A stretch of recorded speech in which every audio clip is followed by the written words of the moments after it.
Hey everyone, my name's Kayla and I'm one of the company members here at Ballet Magnificat.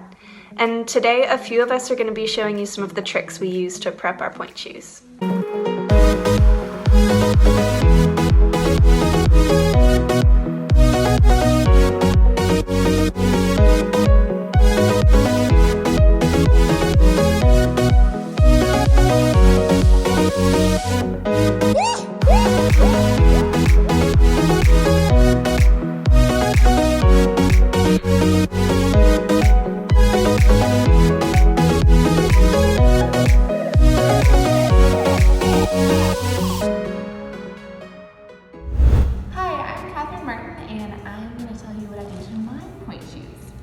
So I wear Chicat Veronese, and I actually just do exactly what Kathy Thibodeaux does because I figured it's worked for her for more years than I've been alive, so why not? So, take my shoes out, and I pull out this thing here, just rip it out. I do all this before I ever wear the shoes. So pull it out. And then I put some like super glue. I don't even buy jet glue because it's too expensive. I just get super glue. And I put it in the box of the shoe. So like right in there, and I cover the whole box before I wear them. And then I these are pretty soft shoes, but they're still too hard. So I like squish the box down. Sometimes I'll put it on and then I get it wet like around the side of the shoe. And I bend the shank a bunch of times. And the shoe kind of buckles right here sometimes. Like it pooches out. So I don't want it to do that because it looks bad. So I do this a bunch of times too. And then these shoes come with ribbon, which is awesome. But not elastic. That's good. So I do a crisscross elastic, which I don't have here right now, but I would take the elastic, put it here, put the ribbon on the outside of it, sew it in the same spot, and then crisscross the elastic, and then do the same thing for the other side. And I actually burn my ribbons on both ends so they don't get all frayed and weird inside my shoe. And that is all I do.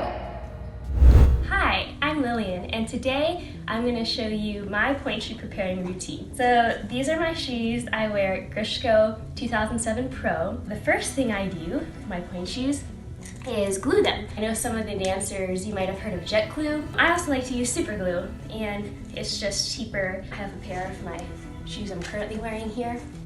And I just take the glue and I just put, as you can see, there's a little block here of a darker shade on the shank, and I just put a layer of glue all along the bottom half of my shoe, the bottom half of the shank, and that just strengthens the shank so the shoe doesn't die as fast. The second thing I do to increase the longevity of my shoe is to put a nail in the shoe. So I have these nails here, and they're just carpet nails. You take your shoe, I take my brand new shoe here, and you want to place the nail wherever you want your shoe to break. And you just place the nail like so. You take a hammer.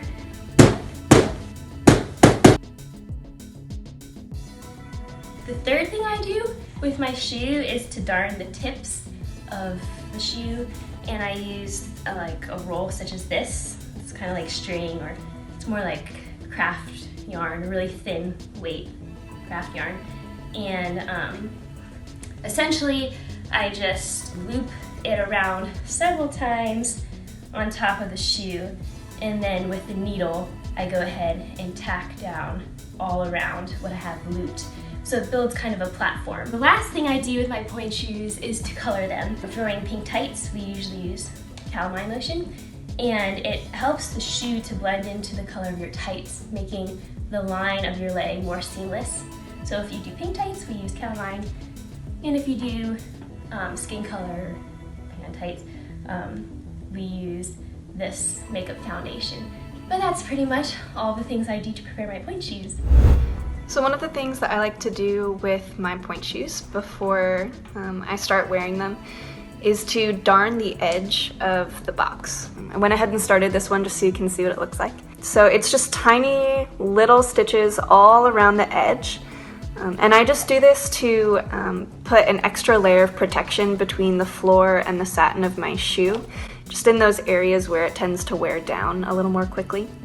It also gives a little bit of help with the balance because it raises the edge of that shoe a little bit, gives it a little bit of definition. So all you're doing is a whip stitch all the way around. I like to use a curved upholstery needle for this.